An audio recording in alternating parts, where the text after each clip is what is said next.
Powered by Arkansas, for Arkansas. This is Inside Arkansas Live. And welcome into Inside Arkansas Live here on this beautiful day here in the great state of Arkansas. I'm your host, John Neighbors, alongside Curtis Wilkerson and Andrew Ellis, and appreciate each and every one of you for making us a part of your afternoon. This afternoon, as you have finally made it to Friday, folks, we're going to have plenty of things to discuss here as we head into the college football weekend, as well as the Razorback football weekend. We'll be looking at some of the things going on with Bet Saracen and some of the bets that they have going on with that as far as the specials and all that good stuff. We'll, of course, preview a little bit of all the other games going on in college football. Not the greatest slate, but still a slate nonetheless. We'll get to your chats. We'll have some fun with that as well. But it's Friday. Fellas, how are the vibes heading into this weekend? They're decent, John. The vibes are decent heading into the weekend. It's weird because it's been a short week because of Labor Day and everything like that. At least my way, it feels like it's been a long one. I don't have the typical Friday vibes, like the excitement that I had last week about being at the end of the work week here. I just don't have it, man. I'm not feeling it. So I'm trying to get myself back in a groove here, but I think that's just going to be accomplished by the calendar flipping to tomorrow, because I am really looking forward to this game. And, I don't know if you're making your way down there or not, John, but I'm looking forward to hearing about the atmosphere, what the split is between the crowds. Is there any animosity? Are we going to have any drunk fights in the stands there? What's this going to look like? I can't wait. Yeah, I'm definitely with you where, like, my excitement right now is not nearly as much as it will be this time tomorrow. I'll be buzzing tomorrow. Is it really a Friday if the sun's not out? Yeah, that's a fair question, right? Yeah, I think that's something. I will say the Arkansas Razorbacks play baseball inside Baum Walker Stadium today, which is very exciting. I'm looking forward to seeing that. Me and Cameron are going to be playing. We're going to do the 9-9-9 challenge, even though they're only going to do a 5 or 6 inning scrimmage. We're going to crush the hot dogs, crush the beers. I'm kidding for the most part. I think Cameron may even be underage, so maybe I shouldn't make that joke. But I'm excited. Going to watch some baseball today. Still don't know an exact time. They don't like to put that kind of stuff out there, but we'll let you know when they do. Yeah, I mean, it's almost kind of crazy to think about here on September 5th, having, Razorback baseball, discussions to be had, but it is going down today. And as far as the trip down to Little Rock, Curtis, I'm still a game time decision, but we all know what's going to happen. So it's inevitable at this point in time. But either way, I'll be curious about it too, about the atmosphere tomorrow. I'll be curious about how many Razorback fans show up, how many people are excited about it, what the tailgating scene is all about, because we know that's what Little Rock and War Memorial Stadium has really always promoted, the fact that it's a great tailgating scene. Are there going to be people? Honestly, as weird as it is, I'm going to see if there's any people, as we had, I think it was some lady in our chat earlier, was like talking about a petition that they were putting out. Are there going to be people outside the stadium with like picket signs and stuff being like, keep our game here? Or is it more just going to be like, we don't care, let's just let it die and move on? I'm going to be curious if there's any sort of feelings of that much for people feeling that passionate about it, if there's any real signage or protest or anything like that when it comes to trying to keep games in the Little Rock. Just keeps reminding me of in Omaha when they were, what was it, like the ice protests or whatever, and It was like they were coming up on that bridge and everybody was like, oh, this is going to interrupt the baseball game, what's happening here? Smaller scale version of that. Keep the games at War Memorial. Y'all remember whenever, I believe it was Oakland, the A's, when they, really finally announced that they were going to Vegas, the fans did a thing where they like protested and didn't go to games like the entire season. There was like record low attendance in MLB history. And then there was one night where they were like, you know what? Let's pack the stadium. Let's all go on this specific day just to show them that they messed up, which again is counterproductive, because it's like, if you had just treated every game this way, we maybe wouldn't be leaving. But so I'm kind of expecting something like this, where it's like one last hoorah and everyone's like, hey, let's go crazy. Let's show them that they made a mistake, which I think is the right mentality, by the way. If you're in the state, or hell, if you're just attending the game, you should always be attending the game looking to make it a ruckus environment. But I have a feeling that's going to be the narrative coming out, is it's going to be a fun crowd, ruckus environment's just stretch, but like, a hotly attended game, a nice atmosphere, nice tailgating scene, and then people will do the thing where they're like, see, why didn't we do this all the time? Like, this could have just been every War Memorial game. Yep, exactly. It's going to be used as kind of the latest example of why games should stay here and why the atmosphere should stay in Little Rock and everything. But at the same time, it's like, this is a game that means something to people, and the previous games really haven't meant a whole lot to people, at least not into the same way that this one's going to. So, I'll be curious if they have, because I think it was last year when I went, they had some sort of ceremony with the governor out there on midfield before the game, and it was just, I don't know, it kind of, you know what it felt like, guys? It felt like the Liberty Bowl of just far as like, you have a bunch of people that nobody really knows. I'm not talking about the governor, but just like there's like, hey, this guy's part of the head of the committee of the Parks and Rec. And it's just, hey, what? Okay, that's cool. And it's like, this guy's been serving on the board for 38 years. And it's like, all right, cool. It just seems like it's a lot. It's almost like a bowl game is what it feels like. There's a lot to do about random people that maybe people do know or don't know, or whatever. Maybe they're going to have some sort of like commemorative thing with the two ADs out there shaking hands, plaque for the first ever game. And Yurichek's going to sit there and hold it around. Like, we're going to do some lame stuff like that. I'm curious how the before the game atmosphere is going to look too. Have Sarah Huckabee Sanders do the ceremonial coin toss out there at midfield. It'll be good. Oh, just stuff like that. I'm just going to cringe at, because I get it, but it's just like, man, we're just trying so hard. There's going to be so many things, and they're going to be doing the wave. The wave is going to happen at War Memorial at some point. And then whoever's out in the booth, PAs, going to be like, all right, let's hear from the Arkansas State fans. Woo!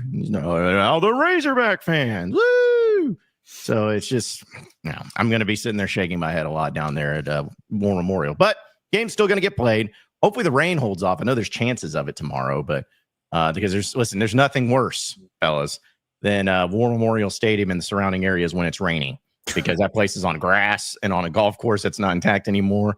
And you think it's gross then. Ooh, when it starts flooding and there's wetness all going on over there, people are just dirty. Everyone's dirty, guaranteed. That actually reminds me, we were talking yesterday about like the most iconic moments in War Memorial, and like the moments that we remember the most. And Miracle on Markham 2, of course, is in that discussion. If y'all remember, it rained a decent amount during that game, and it was like cold and wet and ugly. And I remember I had a sister who was like begging to leave. She was like, hey, can we just leave? It's 30-14. It's raining. It's cold. Let's leave. And y'all remember in the Super Regional, whenever we had a good buddy who I'm not going to name and out him, we had a good buddy that was watching the game with us, and he was kind of fake cheering for Tennessee during the Super Regional. And so then every time Arkansas scored, we would all kind of look at him and be like, screw you, screw you. That's how it was with my sister when she was like, it's raining, can we leave? And then Arkansas would mount their comeback, screw you. And the Miracle on Markham 2 happens, and we're like, in your face. I just remember that. That was a very good one. Love it. Yeah, I've been to a few of them down there too when it's been a little bit wet, because when the media parking, if you got there a certain time or you got there late, you had to park basically on the side of a hill in grass. And I remember, I don't know if they still do this, but I remember pulling up, to one of the people that have no idea what's going on, and they're like, "Is that truck 4-wheel drive?" Like, yeah. All right, you're parking on the hill. It's like that. I don't like that. I don't like that response at all, because it's basically just like, depending on whose car, it's where you get to park. It's like, okay, so I almost got stuck in there too. It was just fun. But hey, that's not going to happen. I'm sure they've taken care of all the green space around there. I'm sure they've taken care of all the facilities.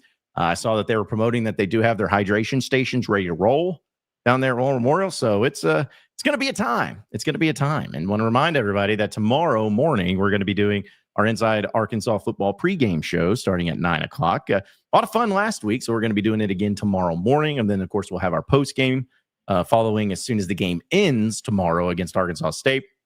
We'll also have, of course, our accountability sessions, and then our report card, our Razorback devotional. So a lot of great content is going to be happening this weekend before, during, and after the Razorback game against Arkansas State down there in War Memorial. So, but we've talked about this game, and guys, just let's get this out of the way. I don't know if you all heard, but the running back for Arkansas State is out for the season. I don't know if you've read about it. It was in all the papers this morning.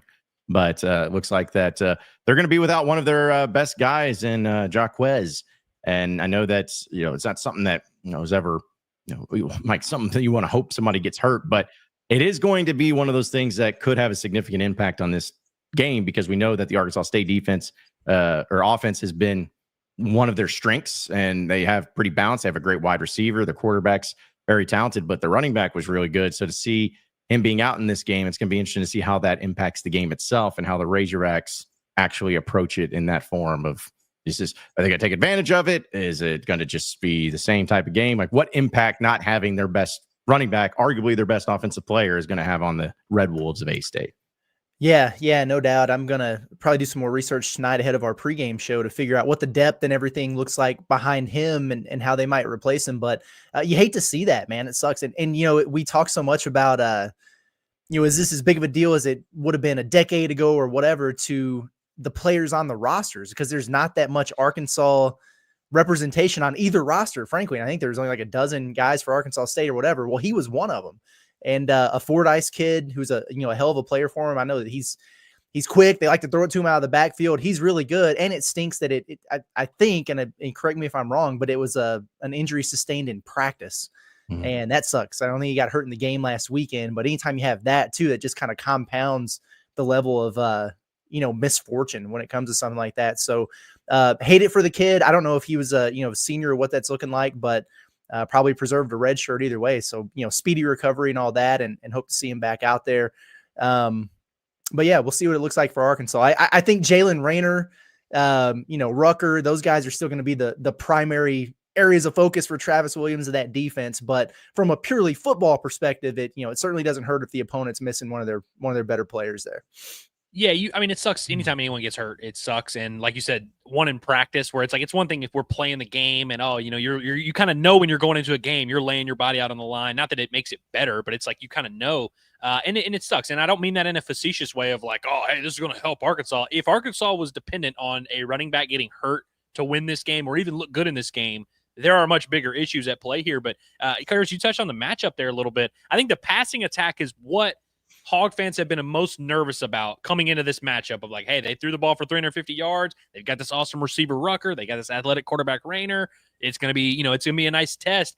I think not having that running attack, which by the way, Arkansas's defense didn't allow much on the ground last week. Now Alabama A&M probably not going to be quite as good as Arkansas State, regardless of who they have at running back. And they're certainly going to face much tougher tests throughout SEC play. But I think the passing attack is what fans have been worried about. But I think about like that ability to run the football is so key. And I think it's just brings you so much more stability. And I think it's very possible that this Arkansas State offense has some big plays through the passing department, that they are able to create some explosion here and there and maybe move the ball down the field. But I think not being able to turn around and hand it to your go-to back and get that consistency on offense is going to be a big deal and probably is going to be a big difference in this game. Hell, the NFL game we watched last night, I felt like that was a huge difference. Dallas ripped off a big run early, a 50-yard run, but they were basically throwing every down. They were really dependent on Dak, and, it's just harder when you don't have that ability to just turn the ball around, hand it off, 6 yards, know you're getting it. And Philly had that ability. Dallas did not. Kind of was the difference in that game a little bit. I feel like that's going to be the difference here for Arkansas. It's like Arkansas's offense is going to be able to move the ball at will. They should be able to run the ball. I don't think Arkansas State should have a ton of success on the ground with or without the running back, by the way. And I think it's just really hard to consistently string together those drives if you're dependent on big plays and dependent on kind of airing it around. But we'll see how it plays out. So for this game, is it strictly just the Razorback defense being the concern? Like if you're going to have a concern for Arkansas of not winning this game, is it strictly just come down to if the defense can't slow down Arkansas State's offense? Like, is that the main thing? Is it about, if it turnovers and penalties, I mean, that can impact any team in a negative or in a positive way. But as far as any sort of concern for Arkansas not winning this game, does it simply just come down to the defense not being able to slow down the Arkansas State offense? I think you nailed it with a couple of things you said there. Yeah, the defense for sure. You don't want to see them get picked apart, but yeah, you got to take care of the football. I just don't see a world where, and I hope I don't have to come back here and eat my words, but I don't see a world where Arkansas State's defense is going to be able to consistently slow down and contain the Razorback offense with Taylon Green and Mike Wash, any of those guys, frankly. So the only way to counteract that is if you beat yourselves and turn the football over. And Arkansas was prone to doing that last year when they made some games like this closer than they needed to be, or some of the losses they took that you felt like they let it get away from them. It was because they didn't win the turnover margin there. Anytime an upset like this, happens, it usually involves the the team that was the underdog winning the turnover battle or having some, lucky breaks go their way like that. So yeah, Taylor Green taking care of it. Arkansas's defense not getting picked apart. Those are probably the two main areas that you're looking at there. If anybody's trying to find a pathway to Arkansas State making this interesting. Yeah, I'm with you guys 100%. It's not that I think Arkansas's offense is like incapable of being slowed down outside of turnovers or outside of penalties or miscommunications or self-inflicted wounds here and there. But you just look at it from a matchup standpoint. On paper, there is no reason, there's nothing that would indicate that Arkansas is going to struggle to move the ball, that they're going to lose the line of scrimmage, that they're not going to be able to protect, that they're not going to be able to throw the ball. Like, on paper, they should be able to move the ball pretty consistently. And to your point, Curtis, that's usually the key ingredient is those turnovers, kind of having those weird plays go against you. And so if this defense, going back to what would actually, from a matchup standpoint, concern us, if this defense does get behind the 8 ball early, puts a little bit more pressure on that offense, now all of a sudden the equation changes a little bit. But absolutely, from a just on paper, what we expect to happen standpoint, I think the most clear and obvious thing, you have a team that struggles at corner and a team that struggles to get pressure on the quarterback facing a dynamic passing offense and a really good receiver. That right there is the most clear and obvious path for Arkansas State making this a game, on top of getting some lucky breaks, getting some miscommunications, getting Arkansas to get in their own way offensively. But on paper, this should be a game where both offenses have some success. It is worth noting that Arkansas State gave up damn near 300 yards passing to SEMO. Right. Last week. 44 points to SEMO. So it's like, yeah. I know it's the transitive property. It doesn't really work that way of like, hey, SEMO scored this, so Arkansas is going to score this. But it's like, Arkansas should be able to score 40 plus, right? Yeah, I was about to say I'm willing to do the transitive property thing today. With this particular matchup, I'm willing to do it. Whatever SEMO scored, you should double it. Sometimes 2 + 2 does equal 4 in this particular case. Yes.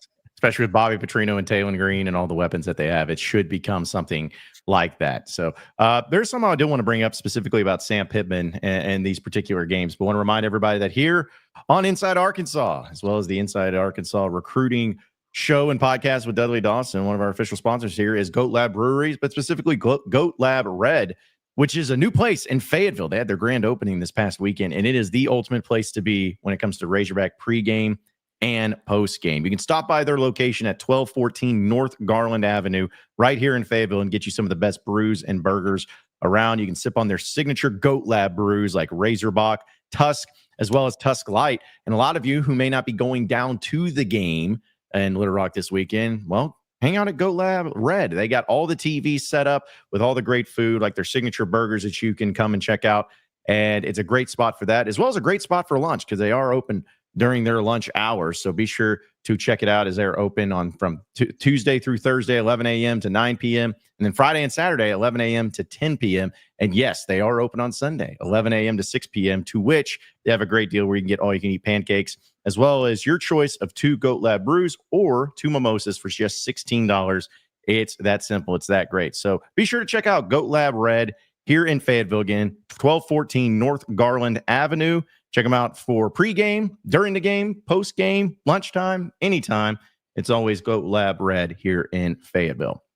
So, guys, I wanted to bring this up too because I want to give a shout out to your former boss Trey Biddy, because one of the things that he wrote, and I kind of knew this, but he put out an article that I saw, and it was pretty fascinating as far as like a deep dive into Sam Pitman against Group of 5 teams since being at Arkansas. And we know that not every game has gone according to plan for Sam Pitman, especially in some of those particular matchups. But when I saw it all laid out, it's pretty incredible to think like, oh, yeah, that game was really close back then. Or, oh, yeah, they did lose that game. Like there was just so many of those games. Like you think, and I know we brought up some of them, but you think back to the Liberty game, for instance. I'm like, oh, yeah, that was rough. That was rough losing that game. Or when they played, even at the games they didn't lose, but Kent State at home, a team that went 1-11 that year. It was horrible of a game, 28-6, and it was like closer than that. It felt. Think back to last year, UAB, which ended up being a 3-9 team, and it was just awful. And so I'm just curious about this, and I'm asking in a general sense. I know not every game's created equal, but why do you think that is with Sam Pitman, to where so many of these Group of 5 games or a Group of 4, whatever it is, G4, why are so many of these games in the history of Sam Pittman been either so close or ended up in losses or just not played very well? Why is it those games of all games? I mean, it's a really good question, and it makes you wonder about just the level of focus and motivation. Cause a lot of times it starts with them coming out very, very flat, and most of them have been at home in Fayetteville. And that's another question that we were asking a lot really up until they beat Tennessee in that game last year. But I remember a lot of questions about what is it about playing at home that you guys just can't quite figure it out regardless of who you're playing in there. It seems like, over the course of recent years. So, I don't really know. It seems like it kind of corresponds with the start. A lot of times, like think about that UAB game. Wasn't it a Taylor Green pick on the first possession? And then things just kind of, went downhill on you pretty quick. Missouri State, we remember that a few years ago. I think Arkansas, hell, even I guess it was with 2021, that Rice game, weren't they losing like deep into the third quarter and then they figured it out or something? So just kind of sputtering out of the gates. Whenever that happens, when you come out flat and you look slow and sluggish, it makes you wonder like what the preparation was throughout the course of the week, and getting guys dialed in and locked in and ready to play it. That's just kind of a fundamental part of the process, but I wouldn't really know what else to turn to. It shouldn't be like they're surprised by anything that they're seeing from these teams, and they've got the talent advantage and everything. So it's just kind of one of those weird deals. As is the case with everything in life, it's always a combination of everything. It's never like one specific thing. And then you look back at some of those games, and I think they all kind of have their own identity. Like in that 2023 season, John, that you mentioned, where they had the Kent State game, that was a shameful one. That was a really tough one, and that was when we saw a bunch of red flags.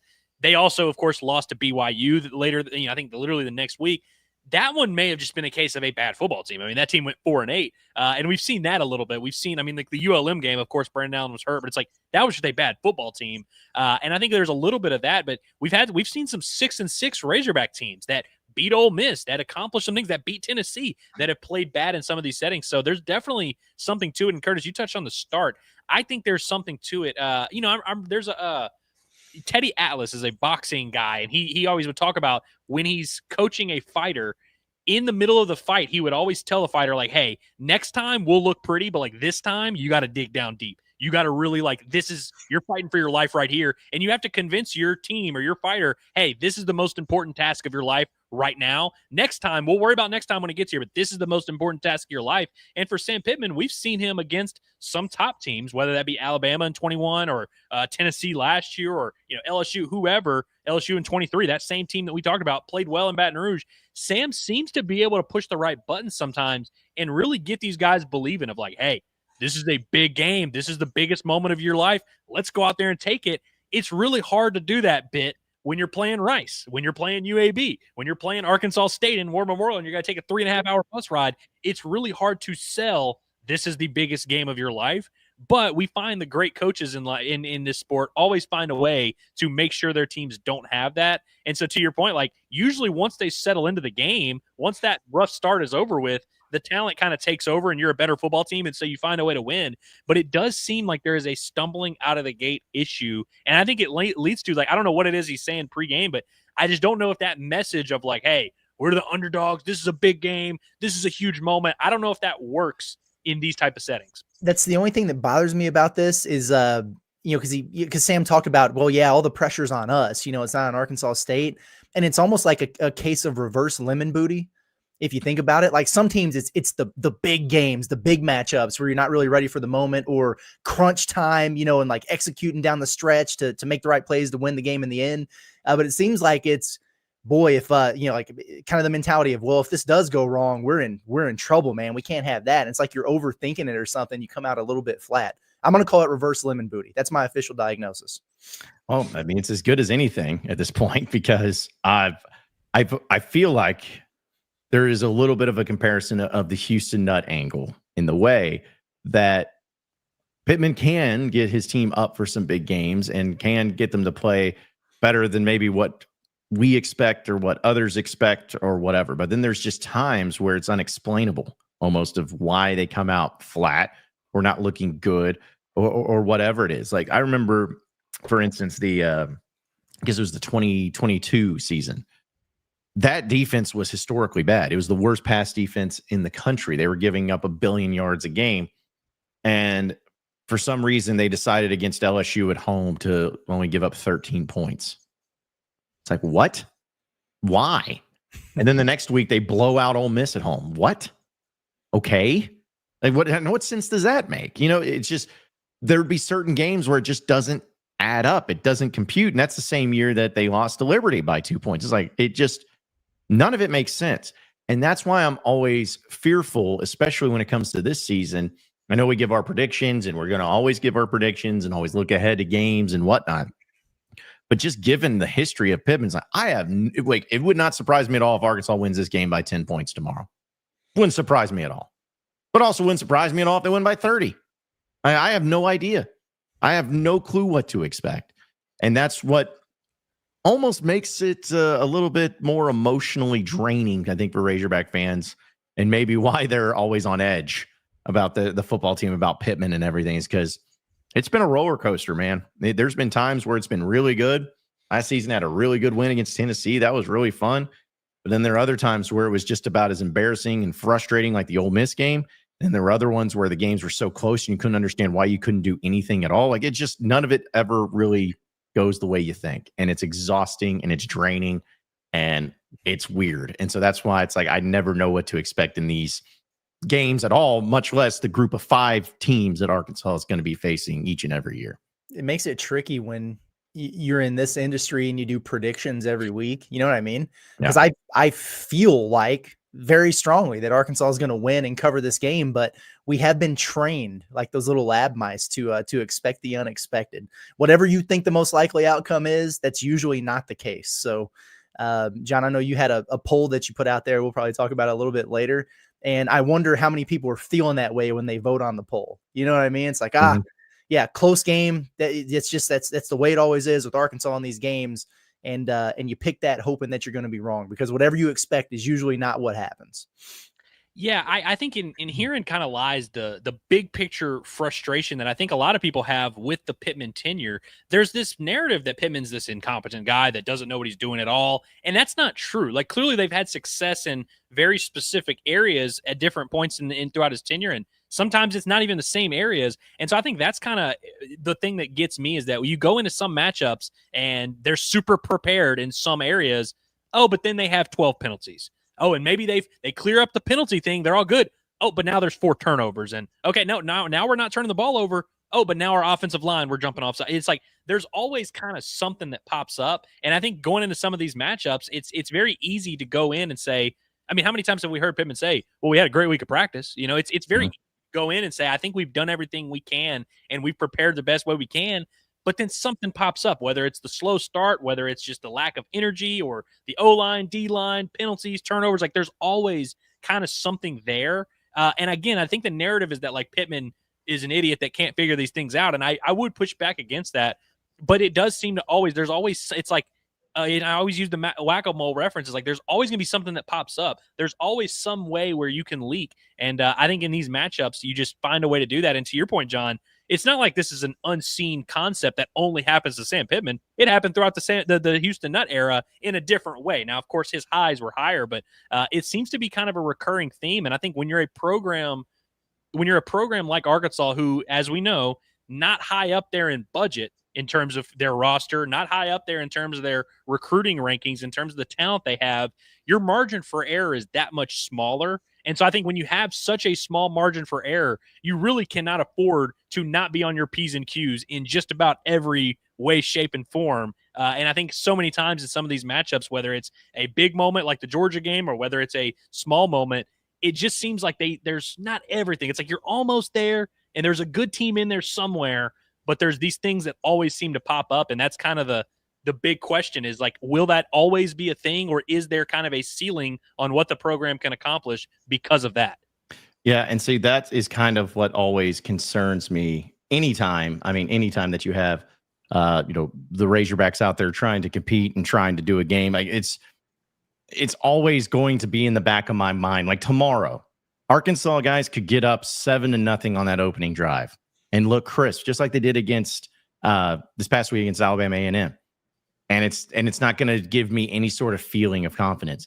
This team could be leading by 21 points at halftime. I'm not sitting here being like, oh, okay, ball game, over with, done. Nope. They could be, I mean, look at our simulation last night. That was stupid. That simulation last night was dumb. It made no sense. And I know it's a simulation, but that right there, what happened last night, I'm like, yeah, that could happen in real life, where it just doesn't make sense. None of it adds up. So it's just fun to, go into it. It's always entertaining, but at some point in time, I would just like it to be easy and like it to be normal, but it's never going to happen. And I think that's why, speaking of the poll question, getting into it from Alumni Hall, listen, we're going to be at Alumni Hall the Friday before the Notre Dame game at 3417 North College Avenue. So you guys better be there as well. But some of you may be leaving Northwest Arkansas to head down to the game down there in Little Rock, but you need your good Razorback apparel. You need your newest stuff. Well, look no further than Alumni Hall, because they're the ultimate Razorback shopping experience. They have all the apparel you could possibly want, the highest end apparel. Nothing comes close to what they're able to offer you. And they got it going on not only in store, but also online at insidearkansas.com/alumni hall. If you go on there, use promo code HOGSBY20, you get 20% off your purchase. Not going to get a better deal than that. They have everything in stock, all the jerseys, all the hats, all the high-end things for men, women, and kids. So check it out today. It's Alumni Hall, your ultimate Razorback shopping experience. And guys, this is all just assuming that everybody has Arkansas winning this game, which I think the vast majority of people will. I know we do. Sure hope that's the case. I know we do. But assuming that's the case, how many points do you see Arkansas winning by tomorrow against Arkansas State? Now, I know we gave our predictions, but just from the general public, 37% say 21 to 31, 21 to 30 points is the margin of victory for Arkansas. 34% say 11 to 20 points is the margin of victory. 17% say 10 or less, and only 12% say 31 points or more. Interesting. Very interesting. I think I sent 50 to 21 as my prediction. So yeah, in that 21 to 30 range. That was the winner, right? You said? Yes. Okay. Yeah. So I'm subscribing to groupthink here. I'm with the people. I'm in that 21 to 30 range as well. I think actually no, my prediction was 48 to 16. My math is failing me. I had Arkansas winning by more than 30 points. So yeah, I guess I'm the optimistic sunshine pumper of the group as always. But I think, Texas A&M beat UTSA 42-24 last week. And I think 42-24, by the way, is like a score that gets predicted a lot because it's like you can kind of see that happening. So I definitely see the case for something along those lines of like it being 45-28, 42-24. I could see the case for that, but I do think Arkansas is going to bend but don't break and force some field goals. And I think they'll give up a ton of yards, but won't necessarily give up a ton of points. At the exact moment you were saying 42 to 24 is a common score to be projected, Hayden put it in the chat. Like literally as you were saying it, he put it in there. Well, that's why I went with 48-16, which is a weird score, by the way. I mean, that includes 2 Arkansas field goals and 3 Arkansas State field goals. Every time we predict games, we always are just like, they're just going to score a normal amount of touchdowns, field goals, no safeties, and no weird, funny business, no 2-point conversions, no anything like that. But oftentimes these games get crazy. Yeah, I think that, honestly, with my score prediction, I had this one being a bigger margin of victory for Arkansas than I did in their game against Alabama A&M. So I'm in the bigger margin of victory. But as we talked about, a big margin of victory isn't really going to change anyone's mind, but a closer margin of victory may get people thinking like, oh gosh, like we're going to do this again. Is this going to really happen? And so, it's a confidence level. It's a confidence level what Razorback fans feel. And I think that, maybe some Razorback fans feel the same way about with Pitman going up against these G5 teams and going up against these teams where every year against a non-con opponent, there's been a clunker, at least one clunker. And let's be honest, guys, if there's going to be a clunker, it's probably going to be this one because you're playing Notre Dame at home. We know it's going to be a tough team to play no matter what. But even Memphis on the road, not saying everyone would accept the win or the loss to that, but if you ended up barely winning by 2 points or something, no one's going to be like, oh, that's terrible, disgusting, it's awful. It's just a little bit different. So if you're going to have one that's going to make everyone mad, it's going to be this one. That's you could end up not playing very well in. Yeah, so. this would, you're right. You're 100% right. This would be the time to do it. Otherwise, yeah, your clunker is going to come against an SEC team or a much better team, and it's just going to correlate with an ass whooping like the Ole Miss game last year. Oh. I would rather not have that either, but just saying. No. I don't think Arkansas doesn't need any more just getting destroyed, especially not in this weekend, but save that for later. Yeah. Save that for later. Go ahead, Andrew. I was just going to say, I have also noticed that there's a lot of people, and I think I see our boy Robert Hurst, who is like, by the way, when I say our boy, I don't mean that lightly. I mean literally our boy. If he called me today and said, hey, we got to fight, I'm coming to fight for him. He's doing the reverse jinx thing, which I think a lot of people do. I think there are a lot of people in our chat and on the internet who like think Arkansas is going to roll, but don't want to say it because then they're like, well, if I say it, it won't happen. It's like there's a reverse jinxing element for sure of people that are like, oh, they suck, they're going to lose, and they don't really think that. Yeah, no, I think that there is too. And some of them I don't even blame. Just because, again, it goes back to the mental gymnastics that you have to deal with. Because it's not even pregame, guys, that people have to get their mental gymnastics around. It's even postgame. Say if you win this game by a certain margin, then you start to think, you're like, okay, so are we still good though? But wait a minute, wait, maybe Arkansas State's better than what we thought, or maybe they're not, but we just had a bad game, or maybe it's in Little Rock. Maybe it's just playing the game in Little Rock. Maybe the turf's messed up. That's why Taylor Green couldn't run as fast. You just start playing these mental gymnastics of trying to justify the performance one way or the other, and it can never, ever, ever, ever, ever enter anyone's mind that the performance was just a bad performance or just a good performance. It just can't be that. There has to be some sort of reasoning and logic behind why the things transpired the way they did. And so I think that's a big part of it is just the mental gymnastics before a game, during the game, and after a game of trying to figure out this team and trying to figure out what makes sense. And sometimes there's just no logic behind it. You just got to accept it for what it is. It's just what you see. What you see is what you get. Mm-hmm. I feel like that was the way in the basketball season more so than anything. I think if you need a good example of that, that's the way. That's a great comment right here from Grayson. Says it's not mental gymnastics, it's mental warfare. It is, man. It is. And you're 100% right about the basketball season. I keep thinking back to that year in review compilation we put together of just like 20 seconds from, most of the post-game shows that we had throughout the course of basketball season. And the wave from one game to another was unbelievable. And if you really think back to it, none of it makes sense. Nope. None of it makes sense. Nope. Like, oh, you got your full squad and you start 0-5. What the hell is going on here? You lose a bunch of games at home and then you lose your leading scorer and you start beating everybody. None of it made sense, man. You lose to freaking Oklahoma at home and then you go beat the hell out of Kentucky on the road. The whole thing is crazy.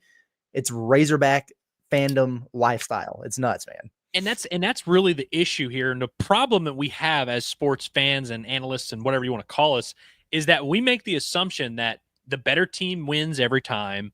The better team wins by the margin they're supposed to win by every time. And that every team is just kind of, you are what you are and you play that way every week.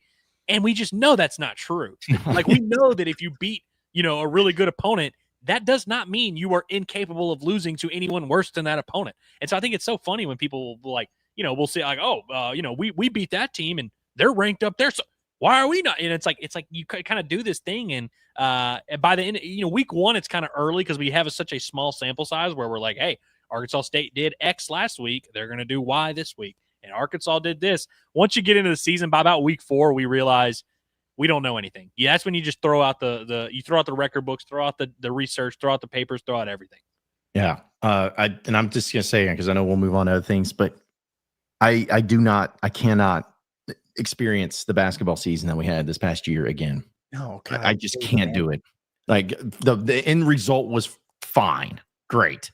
But this nonsense of being mad, but being happy, but not understanding, but being hopeful, but no reason to be hopeful. Like I can't do it again. I just don't want to. It's over with. Like none of that stuff. Let's enjoy a January for crying out loud for once. Honestly, we haven't done so since Mike Anderson. So, I mean, it's just like, I think we look back, the last time they had a winning record in January was like 2016. It's something stupid like that. It's like, please just give us a January that's enjoyable. So, but hey, listen, we got to get through September, October, November for football season too. So let's worry about that. But I tell you what, we're excited to announce, of course, looking at some of the specials going on with our friends over at Bet Saracen. That we have a great deal going on for all of you new users out there when it comes to the Bet Saracen app. If you're new to it, well, use the link that's right there on that QR code here on your screen, or you can look in our description here on YouTube or anything like that. There's the links down there below. When you click that link, if you're a new user to Bet Saracen, it'll take you right to the app. You download the app and you use that code inside AR. It's as simple as that, because we'll give you a choice when you go down and say, hey, whose code do you want to use? Well, use inside AR, because here's the best thing about it. When you bet $25, you get $125. It's a great deal that's going on for all of you new users out there. And it's the number one sports betting app in the state for a reason, because they're always running different specials. They're always having parlays when it comes to anything like the NFL. They have specials going on there. And of course, all the double R prop plays and a few things that we're going to look into here in just a little bit. But download the app today by scanning that QR code on your screen, or looking at the link, or clicking the link down below in our description. It'll take you right to the app. You download it, you put it on there, and you use Inside AR for your $25 bet. That'll turn into $125. So don't forget to do it with Bet Saracen, the number one sports betting app in the state of Arkansas. Okay, so a few things, though, folks, as I know we'll get to your chats. Looking at Saracen and some of the things that are going on here, I saw, of course, the spread is always what's interesting, at least to me, for many different reasons of how it moves. And I believe, correct me if I'm wrong, guys, it opened up at Arkansas being favored was at 21.5, maybe 22. Right around that range for sure. Okay. So, and at this point in time, where it's moved for Arkansas, it's at 23. It was at 23.5 yesterday, but now it's at 23 according to Bet Saracen, which I found fascinating, because with their running back being out the season, I thought that maybe make people jump a little bit more on board for Arkansas to cover the spread, but instead it's just moved down a half a point. But right now it's at 23 points, over under set at 63.5 for this one. So you feeling Arkansas covers, right? I think we all, for our predictions, had Arkansas covering pretty much. Yeah, I think so. I definitely have them covering this game. Yeah. I do have them covering, and I mean, I have them covering by, I guess I have them winning by 31, so that'd be like by a full touchdown. I have them covering. I'm not like super confident where I could not see a path to them not covering, but like I think this game, and we talked about this earlier in the week, I think Arkansas State is getting a lot of respect, and I'm not saying they shouldn't get that respect, but I think a lot of that respect is coming from fear on the Arkansas side. And I don't think Arkansas is a great football team, but I think the narrative on both sides is overblown a little bit. Like, I don't think Arkansas State is as good as the fear mongers are making them seem, and I don't think Arkansas is as bad as sometimes we make them seem. Yeah. Well, I will say that they have the first half spreads too. They have Arkansas at minus 14 for the first half spread, or sorry, minus 12 for the first half spread. I'm like, now that's nervous. That makes me nervous, because we just talked about all these slow starts that they could do. Yeah. I could low key see Arkansas State covering the first half and then not covering overall. Yeah, it wouldn't surprise me at all if it's like 24-14 at halftime or something, and then they pull away there. Yep. Because that's the thing about what's crazy about Saracen is you can go into the first half. Like, for instance, if you think Arkansas does get off to a slow start offensively, you can bet the under of total points scored by the Razorbacks in the first half, under 23 or under 22.5, all in there. But also A-State, they're at the over-under of 8.5 points there in the first half. So if you're feeling like, I don't know, I may do the A-State over at 8.5. Yeah, I mean, it's score twice. I don't know. Why not? Yeah. Alabama A&M scored once, So. Yeah. And all it takes touchdown and field goal. Boom. There it is. It's done. And so I may be flirting with that a little bit, but there's a few good ones there. And I know, again, we'll do some pregame predictions on our pregame show tomorrow in looking at it. But I like the one too. I will say that the largest odds when it comes to the double R prop plays. You think Arkansas is going to have over 1.5 fumble recoveries? It's plus 1,000. So okay, I actually may put something a little bit on that, to be honest. As we know, fumbles are the most random, stupid thing in the world. Like, there's no like metric that leads you to believe like, oh yeah, this team they recover fumbles at a high rate. That's basically like throwing something on the roulette. Yes, exactly. Well, that too, and guys, like, correct me if I'm wrong, and I could be wrong. Does a muff punt count as a fumble? Yeah. Okay. I would say so. I think so. Yeah. So, I mean, that muff punts can happen at any point in time.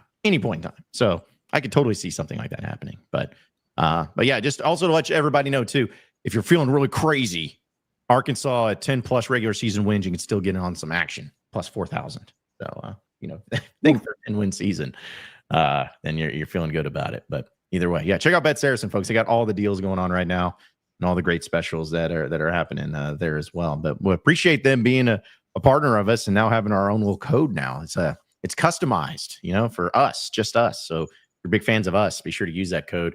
And there'll be more specials than just that end up going on here with Inside Arkansas. So be sure to check that out as well. But let's go ahead and get into some of your chats as part of our vibe check in the chat presented by our friends at Basis Health, where they're changing the way that healthcare is delivered by providing mobile medical visits to the comfort of your very own home. A doctor will come to your home for urgent care, primary care, IV hydration, and so much more. It's Basis Health. They're here for you when and where you need them the most. You can learn so much more at basishealth.org today. Appreciate our guy Dre for being partners with us here at Inside Arkansas. All right, so a few of your chats. Appreciate everybody tuning in. Got a good crowd out here today. I mean, pregame, right? Everyone's getting excited and stoked for the weekend and what's going to be going on there. But shout out to Steven for the super chat. Appreciate it. He says, for anyone still moaning about the defense, please just stop it. Erase the first effing drive of the season, 160 total yards, 1 of 12 on third downs, 0 points. Well, Steven, I'll forward your message to Sam Pitman, who was talking about his defense and how he was not happy with that first drive and how he called his defensive line in front seven unproductive and said that he needed more out of the linebacker unit, and how he said that it shouldn't be the case where Reginald Vaughn comes in and plays 10 snaps and leads the defensive line in tackles. I'll let him know, though, that you want everybody to effing stop talking about the defense, especially him. I don't know why it is so hard for us to just have conversations with nuance, because everyone is so committed that, like, again, earlier in the week, John Daly was talking about this is the worst defense ever. And I quote tweeted that and was like, hey, this is kind of crazy. Like, can we pump the brakes? This might not be the worst defense we've ever seen. And everyone told me I was an idiot. They were like, wow, you're making excuses. You're sunshine pumping. You think you're just buying the hype and all this. And I'm like, listen, no, I think the defense sucks. Matter of fact, this program has been one of the main people in the state telling you all offseason that this defense has a lot of question marks. And those question marks are like undeniable. Like, D-line, they don't have a ton of experience, none of production. Cool. Corner, they've been rotating everyone, not a ton of production, not a ton of experience. Cool. That doesn't mean they are going to be the worst defense in the SEC. That doesn't mean they're going to be the worst defense at Arkansas, but those are question marks. And so then that first drive against Alabama A&M happens, maybe makes you really start to question. And then they made some adjustments, played well the rest of the game, like your point, Steven. All that's fine and dandy. The answer is somewhere in the middle. It does not have to be there are no questions about the defense. That is not a world we are going to live in. But it also doesn't have to be they are the worst defense ever. And that first drive against Alabama A&M proves it, and they're going to give up 40 points. Like, the answer can be somewhere in the middle, and I guarantee you, without a shadow of a doubt, it is in the middle. So, like, everyone needs to quit being on this horse of, like, you either can complain and should complain and be mad, or you can't complain at all. Neither one are true. Stop trying to make us live in a black and white world. It's okay to have these conversations and have nuance and say, we're concerned about this spot. Maybe they can compensate with their good linebackers, or maybe they'll be able to make it work in this matchup. Like, it's okay to have nuance and think about things critically and not be so committed to one bit. Yeah. Yeah, there's something to be said after one game where, it's like last year. Could there have been concerns on defense than what you saw after UAPB or going into it? It's like, yeah, of course there could be, but you held them to 0 points, and it was just like, there's no problems with this defense at all. We saw later that there were. So it's like, there's just a matter of you got to play the games, but I also don't think that you should just look at the box score and be like, the defense is awesome. Like, you can't look at the box score that way. Like, you got to look at it in its own perspective and logically. It's almost like, John, you should, do your research before the season and have your opinion. And then as you see things play out, adjust as needed. So if you went into the season thinking, hey, this defense might suck, then maybe you see him play well. Hey, maybe we'll adjust. Or maybe you see him play poorly. Oh, damn, maybe we were right. Like, if anyone went into that UAPB game last year and then saw them give up 0 points and was like, wow, my answers are solved, everything's good, like, they would be an idiot. Like, it's okay to just adjust when you see things. That's right. Shout out to Dylan. He says for the super chat, he says let's just look forward to being 2-0, fellas. Yeah. Well, hopefully you better be 2-0 after this. Because it could be I don't know. It could be one of our ultimate greatest post-game shows of all time. If they don't, if they're not 2-0 after this one, could end up being pretty nasty there. Shout out to Josh Parker for a new member. Hey, appreciate you, Josh. Thanks for becoming a member. Appreciate you, my man. Also, too, I wanted to bring this up from Sasha. She says, how do you use the code? I can't find it anywhere to add it. Is just pop into your account if you make a $25 hog bet. Well, let me pull it back up. You have to be a new user. It's a new user code. So I want to remind everybody of that. But also, too, you got to be able to scan that QR code right there at the top. Or you can use it in our description. There's a link to it, and it'll take you right there. You have to start with the link. You have to click our link. Our link takes you to there if you're a new user. Then it'll show your options. You choose Inside AR. That's how it works. So hopefully I've explained enough. It's kind of like finding some sort of treasure, which it is a treasure because it is a code, but it's definitely worth it if you can get in on it. That's for sure. Let's see. I do not want to end the stream. I almost clicked that one. That would have been bad. Let's see. Hickory Hog says, We're out. Yeah, drove up to Jonesboro this morning for work. Seen all 10 of their fans walking the interstate towards Little Rock. Looks like they're going to show up. Walking the interstate, eh? Hey, man, that's crazy. You didn't want to pick them up, give them a ride, man? Come on.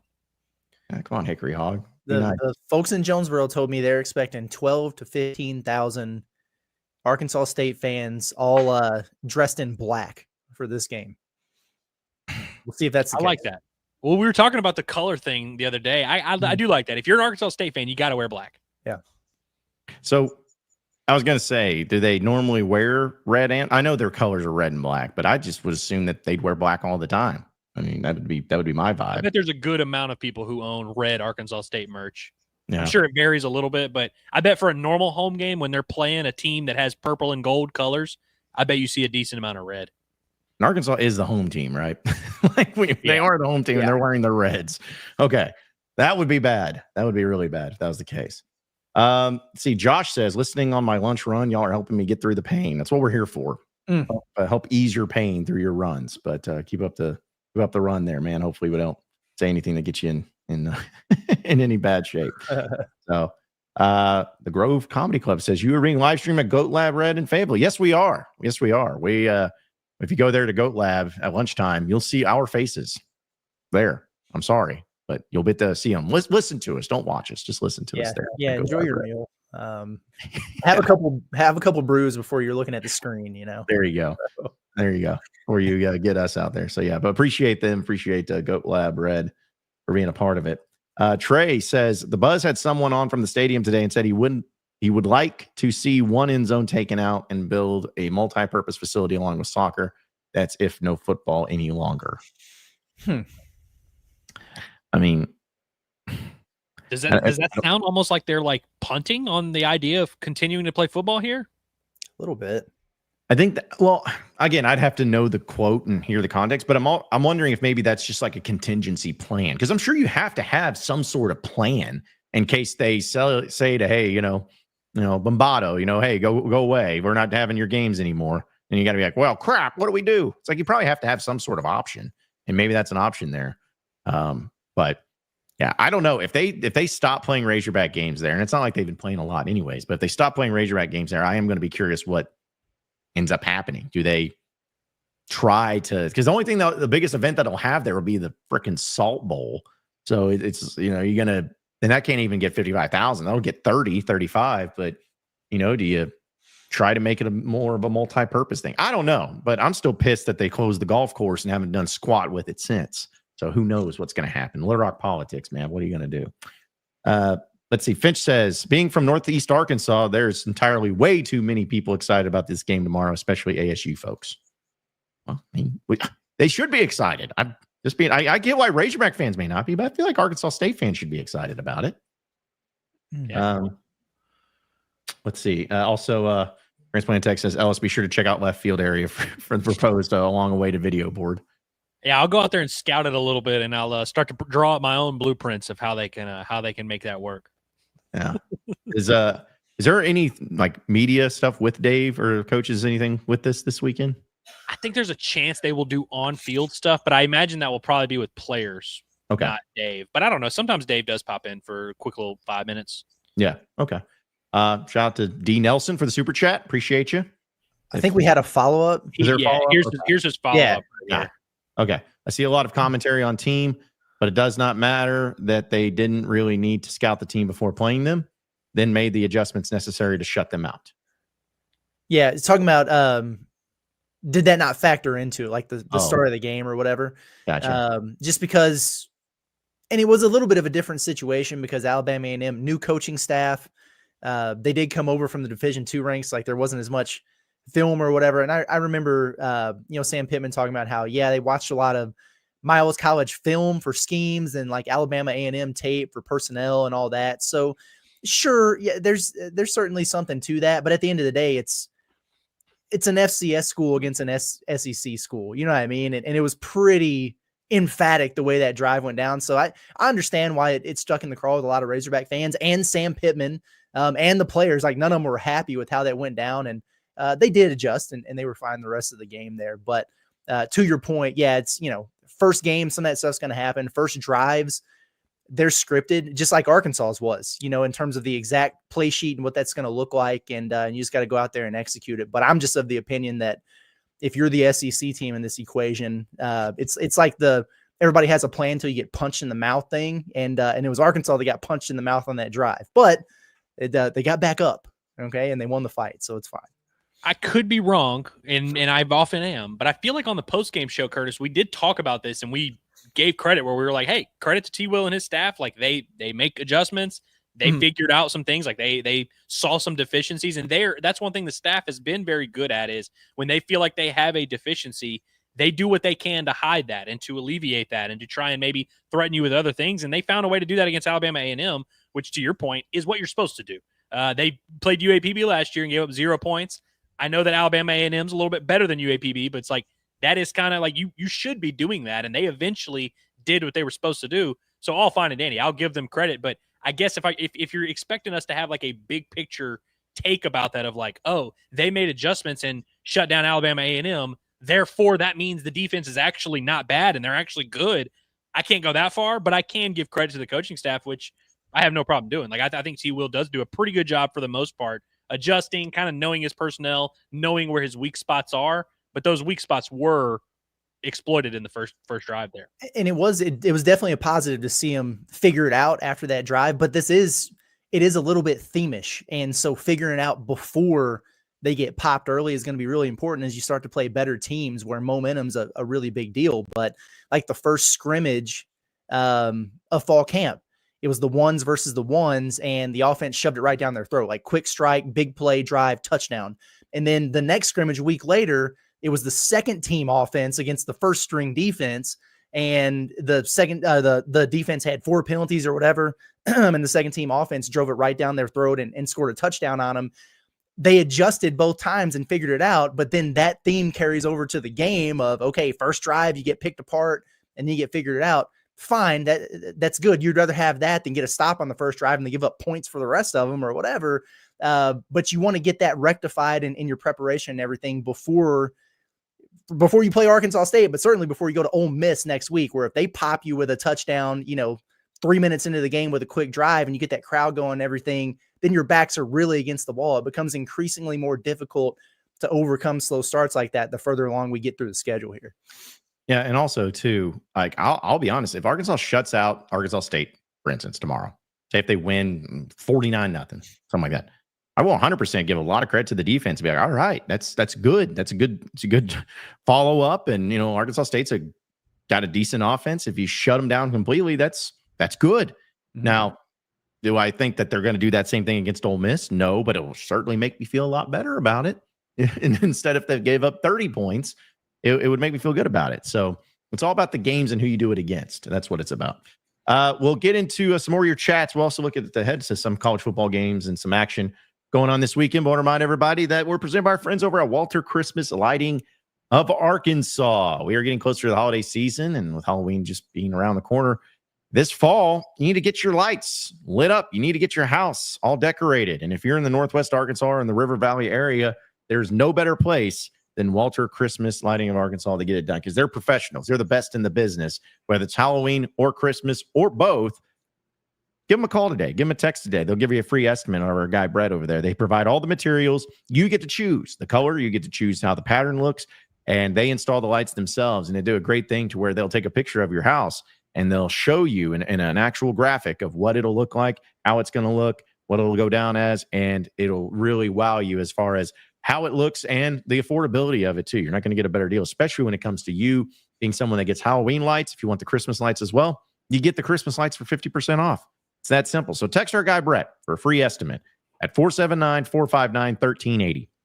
It's 479-459-1380. You can also check out their website at walterchristmaslighting.com or like them on Facebook using that QR code right there on your screen. It's Walter Christmas Lighting of Arkansas, your local holiday lighting experts. Hey, me and Brett we were exchanging messages past midnight last night. We're scheming up a master plan over my way, so be on the lookout for that. Excited. Everyone's going to know where Curtis is going to live now, because they're just going to see this big beacon of light coming out like the Griswolds, and then just like, who's over there? Oh, it's Curtis. You got Walter Christmas lights over there. Y'all know Deck the Halls, the movie about the Christmas lights? Mhm. That's what Curtis is going to have, but for Halloween. It's just going to be like a literal, you drive in Curtis's neighborhood and all of a sudden you're driving through a haunted house and Mike Myers is coming and he's like stabbing your windshield. It's going to be very immersive. It's going to be cool. Can't wait. I'm going to be having to text Curtis, be like, hey, man, can I watch the football games tonight? Can you turn off the lights because I can get power over here? It's going to be just nasty. It's going to be absolutely nasty. Appreciate the super chat. Zach Reinhardt says, y'all think Petrino gets the gig if Pitman leaves? Here's the thing, Zach. I'm going to be honest, just from my perspective. I'm not going to talk about this because there's no reason to talk about it right now. I appreciate the super chat and everything, but there's just no reason to, man. Like, if something happened, then yes, Travis Williams or Petrino, or who knows, maybe even Scott Fountain, since he's the assistant head coach or whatever, would get the gig. But until we even get close to anything like that even possibly happening, there's no reason to discuss it. But we appreciate the super chat nonetheless. For sure. Yeah. Let's see. Shout out to Spencer for a new member. Appreciate you, Spencer, and becoming a new member here on YouTube. So we're gonna be having some plans for another members only stream here soon. We got a lot of stuff going on. And but we'll keep you updated on that for sure. I like that little Abby. Look good. Yeah, who is that? Marquel Wade. It's Marquel Wade photoshopped into Odell. Yeah. Yeah. It's definitely not KJ Jefferson. It's just not Catalan. So I was just trying to think of all the recent Rodney Hill. Yeah, Rodney Hill. Philip Lee, he's out there with because then Philip Lee number one is it? Yeah. Number one. Yeah. Yeah. So yeah, it's him out there. I guess from Dylan, he says Goat Lab is where John Calipari was made. True. Oh, yeah. That's a banger right there. That's very true. That's very true. Carter says best pick on Saracen is Omega Blake and Corey Rucker to combine for 100 plus receiving yards, and odds are plus 325. Seems almost too good to be true. That is a good one. I like that. Oh, I mean, wow. dude, in the video game stream last night, they had like 300 yards combined or something crazy like that. Rucker also was kind of quiet last week, so I feel like he's due for like a 6 or 7 catch game. Mm-hmm. Yeah, I mean, listen, it would not surprise me at all if this one or the other one too that was Taylor Green and Jalen Rayner to combine for over 100 rushing yards. Like, I wouldn't be surprised at all if they combine for over that, and that's plus 275. So maybe I'll dabble a little bit on Saracen with both of those. All right, so Chandler said this. He's like, although I don't really care about the matchup itself, I will say it's the battle of the two best logos in the country. Is it? Is it the best logos? I mean, I do love that. I do love the typical normal primary hog. I like Arkansas State's logo. I think it's pretty solid. But I don't know. I mean, I'm not going to push back too hard against this, but no. I wouldn't necessarily agree. I like their logo. I like their uniform combos a lot. Arkansas State's like I'm typically a fan of what they run out there on the field with. I definitely like the actual Red Wolf way more than I like the state with a large A. I think that logo kind of sucks. Agreed. But I do like the Red Wolf. Yes. I there are a lot worse logos out there, I should say, than what it has been with the Red Wolf. But guys, I was actually looking at the old logos back when they were the Indians. Do you remember their logo? Dude. When they were the Indians? Like, I'm just going to pull this up because if hopefully no one finds it offensive, but they probably will anyways. But this was the old one, man. Yeah, man. This is This is also almost worse. I think this is worse than the Cleveland one back in the day. Chief Wahoo.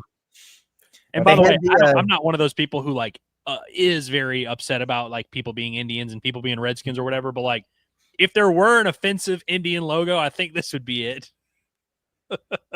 I think it's legit though. And they had the dang, I can't remember what it's called, but it was like the tribal family or whatever. They like walk out on the court before the basketball games and they do the thing before the football games. I can't remember what it was called, but they were leaned all the way in to the whole Indian bit for sure. Yeah. I mean, listen, I as someone who has Native American in them, I think I can speak because that's usually how it works. But I always thought it was this logo was the one that I remember. Like this was always the one. That one. Yeah, I was gonna say, have they just completely gone away from ASU? Because when I grew up, that's what it was. Yeah. It was ASU. Now I don't hear that anymore. I hear A State, Dude, and I see A State. But I don't understand why schools, and it's always the non-flagship schools, and LSU as a boot boy in Louisiana, you can attest to this. It seems like at some point they just are like, we don't want to be this name that everybody has known us by. We want to change it. It's like, why? Like, what's like? I can understand for changing mascots or whatever, but like with ASU, it's like, oh, because people were getting us mixed up with Arizona State. It's like, I mean, maybe, but I don't know. I just feel like so many times smaller schools, because we talked about Little Rock, UALR, LaRue, they've changed like 3 times. It used to be UFIS, UA Fort Smith, and then they started trying to get away from that. And then we bring up Louisiana Lafayette when they try to be just Louisiana. It's like, why do people do this? I don't understand it.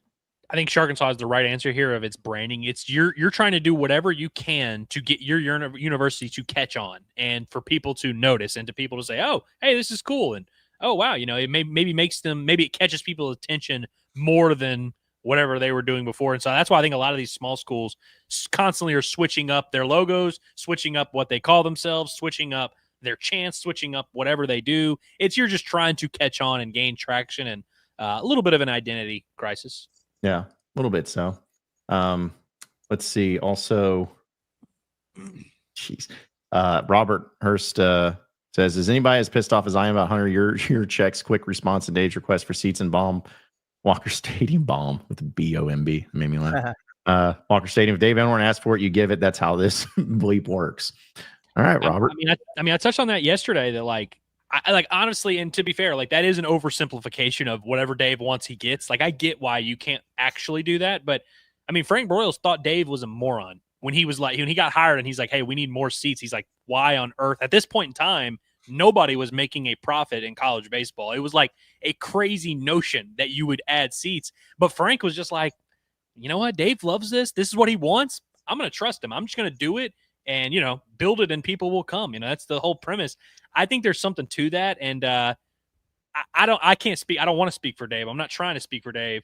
I definitely don't think it's lost on him how one athletic director responds to those inquiries, those conversations, and how many times he's been told to F off in these conversations in terms of expanding the stadium, which, by the way, I mean, 10,000 whatever seats they have, that's a lot of seats. I mean, if there's one program that's been consistently packing them in there for SEC games and packing them in and like having these big crowds that could maybe it feels like they deserve it, I feel like it would be baseball. Yeah, I do too. Also, I wanted to bring this up because John Beckman is back in, the A-State fan. He says, I'm wearing my black tux to the game. So, okay. Sure you are, buddy. Have at it. It's kind of the same thing where it's like, A-State fans and Kentucky fans. I'm like, sure, have at it. Go crazy with it, man. Do what you need to do. Whatever you want. Also, too, let's see. John Sullivan says, let's get a trophy for it so we can keep one for a while. No trophies. No trophies for this game. Like, I just stop. We got to stop with the trophies. There's no trophy games for these, for sure. Oh, yeah. So, hey, Joe Tipton tagged. Anytime I get it tagged with Joe Tipton, always something. So, let's see. Okay, 5-star Brandon McCoy, the number 2 overall player in the 2026 class, is currently on an official visit to Arkansas this weekend. Sources tell Rivals. If people have been tapped into the pod at the Palace, you knew that this was a thing. This has been a very, very interesting recruitment for Brandon McCoy. Like you said, he's the number 2 overall prospect in the country. and it's been the quietest recruitment in the world, just in general. Just not a lot of stuff out there, and it's been wide open. It's been really interesting. And last week, as soon as it was reported, it's like, hey, it looks like McCoy, he's probably going to take visits to Arkansas and Alabama sometime in the month of September. And right away, we were given this weekend. And so it's like, all right, so we're looking forward to September, the weekend of the 6th. Brandon McCoy, it's going to be great. And we wait, and nothing's gone public with that. No Tipton tweet, nothing like that. It's like, all right, is this still happening? Like, what the hell is going on? Check in again the other day, and it's like, no, still here in this weekend. Like, that's the plan. It's like, okay, but still hasn't put anything out there. Like, this is the number 2 prospect in the country. He's going to visit in John Calipari. Why isn't this a thing? And it was just like we were talking about on this morning's episode. Is like, I have not been told that this is not happening. So like, we're ready for it. Like, we're expecting it, but it is a little bit strange that we haven't had this public announcement. I even said the Tiptons of the world usually get to tweet this out. And so I love that he actually did it here. And yeah, McCoy's already here. That's awesome. That's great news for the Razorbacks. He's a baller, man. When Brandon McCoy gets on a heater, he can fill it up like nobody else in the country. Like, the dude is an electric scorer. This is a big time guard. And he's a hell of a player. And Arkansas is in a really, really good spot with him. And you're getting this visit here. These are all very, very beautiful things that you love to see. So excited about it. We'll see where this goes. And I think the writing was on the wall there, because Cal Force One was out for the first 2 days of the recruiting period. They went and saw Baba Olatunji. They went and saw Jordan Smith Jr. They flew down to Florida for the IMG guys. They went and saw Tay Kenny. They dropped in on JJ Andrews. And then the plane's just been back home since last night. That was the other telling thing. We were like, okay, he's back at the crib. They're going to have this visitor come in here. It's Brandon McCoy. That's big time for the Razorbacks, and we'll see where it goes. So, BMAC, huh? Sure. Like B-Mac. Let's go, man. B-Mac and Shaq McCroy. Let's get a picture of them. Yeah. Well, and I also laughed too, because in his picture he's wearing number 7, and I'm like, I still can't get used to the numbers, being above 5. Just throws me off. So it is hilarious that I guess we finally got the Tipton thing where break it publicly, and everybody operates differently. Some guys, they just love it. It's like, oh no, this coach was at my school. This coach came to my, did an in-home visit, and they just put it out there. They want it blasted out. And McCoy just hasn't been like that. And, at the same token of being like, well, if this kind of player is going to visit Cal, you figure it would go public at some point. But then if you think back to John Calipari, it's crazy, man, because they got Nelly Davis in and out of campus without anybody having a clue back during portal season. They got Paolo Smito.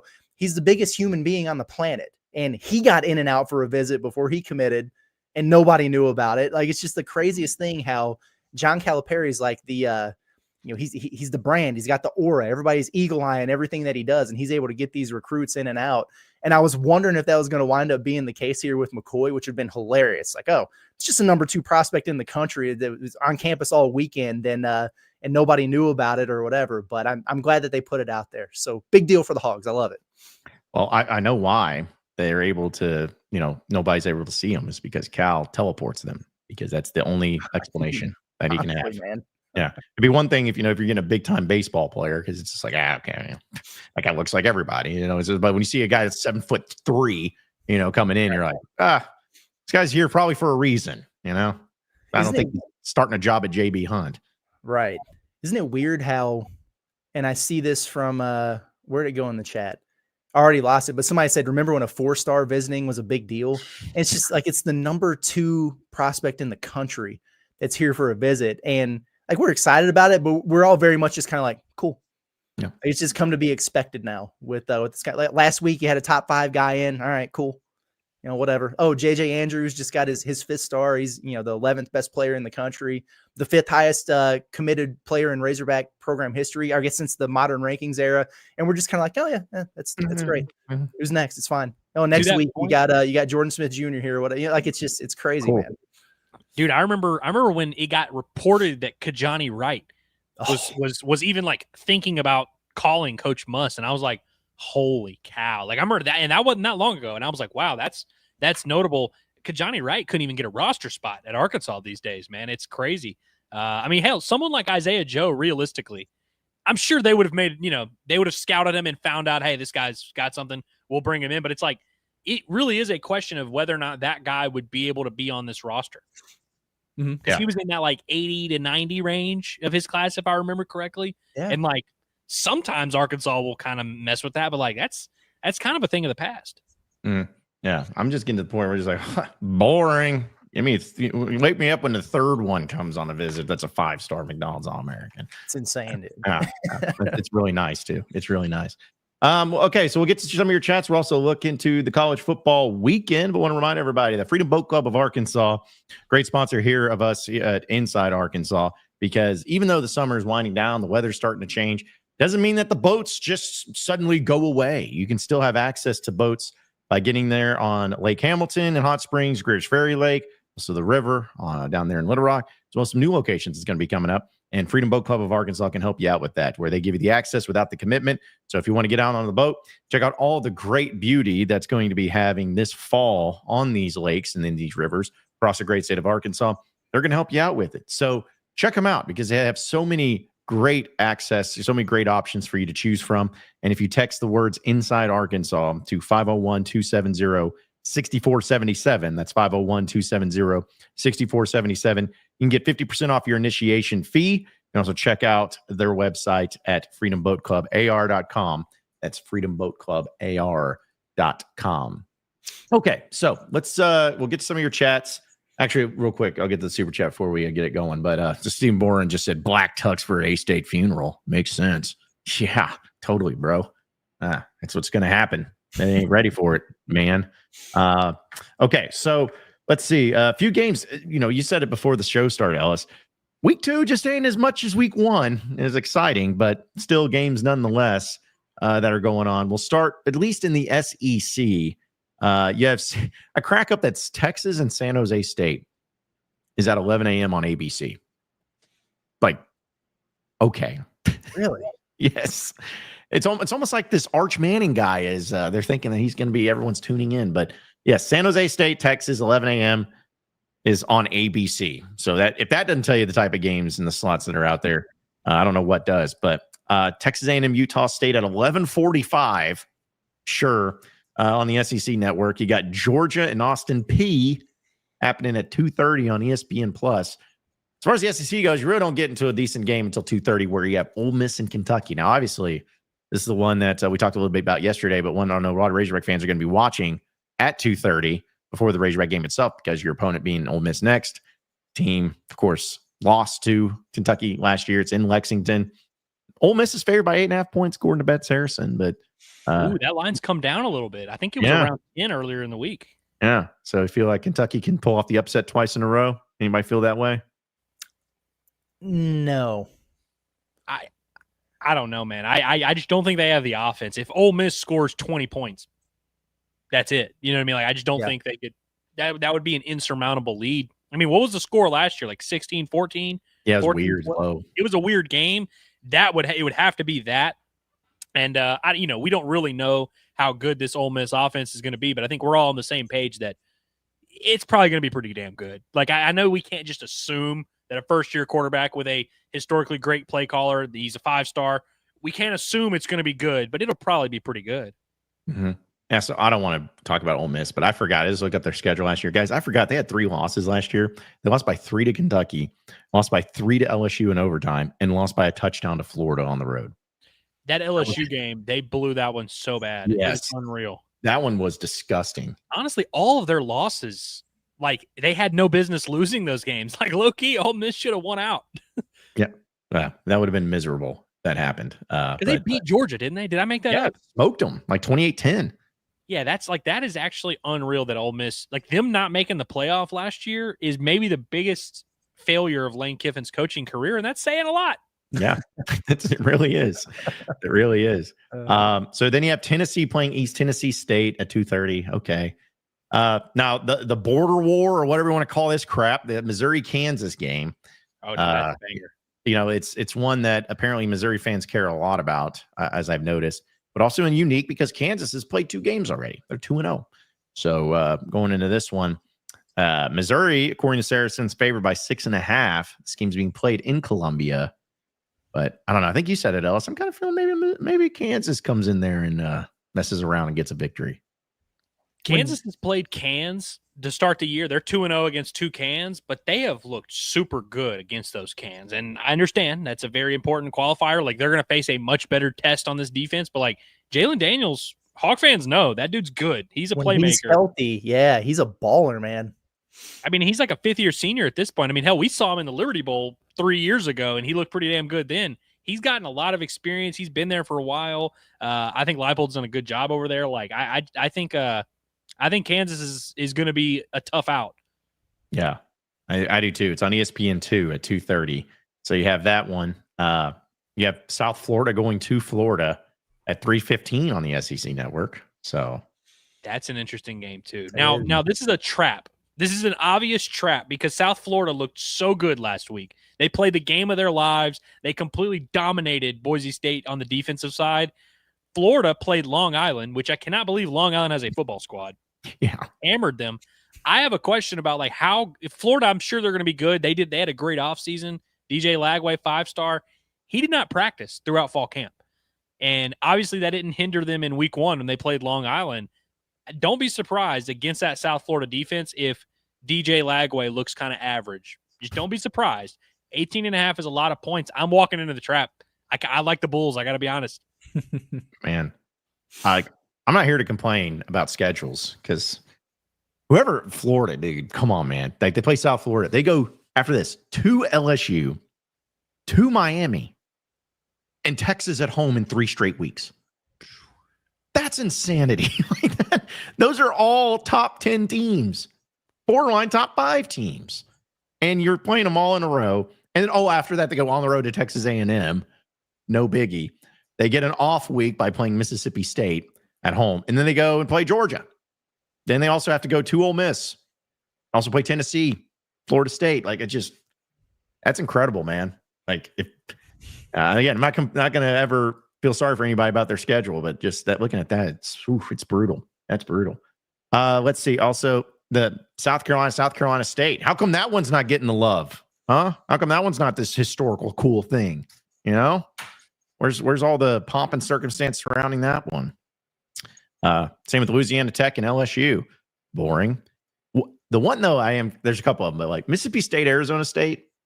What do y'all think about that one? That one's being played in Stark Vegas. Arizona State. I did laugh at half. Okay, I did laugh at Arizona State having the little like the fake cowbells at their practice. You guys see that? Yes. There's like 6 of them. And you're like, okay, it's not really mimicking what you're getting ready to walk into there. But I'm just not there yet with Mississippi State, man.